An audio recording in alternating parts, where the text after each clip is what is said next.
I had attended a couple of those prayer breakfasts in Washington and was impressed with that, and became aware that communities throughout the country had replicated that concept in their own communities. So began to think about that possibility in Battle Creek, Calhoun area.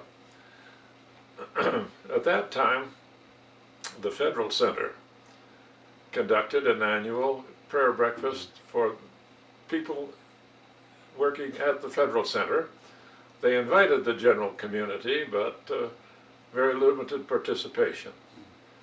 And so Colonel Ben Gomez was the commanding officer of the Federal Center and presided at that annual prayer breakfast. And so I talked with him about working together with the Federal Center to broaden the participation.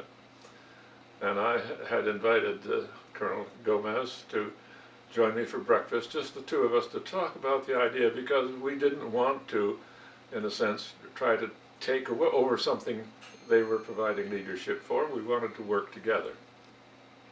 Dr. Paul Gieser, who was a practicing physician in Battle Creek at that time, called me and said he had attended a community prayer breakfast down in Fort Wayne and thought it was a wonderful experience there and wanted to talk about the idea. And so I asked Paul Gieser to join Colonel Gomez and me to talk about this idea.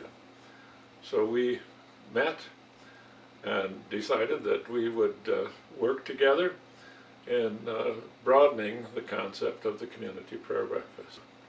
And we decided that if each of us could identify 5 others that would join us in this planning process, we wanted to get people of all ages, teenagers and adults, senior citizens, all of us involved, and all of the different denominations that represented.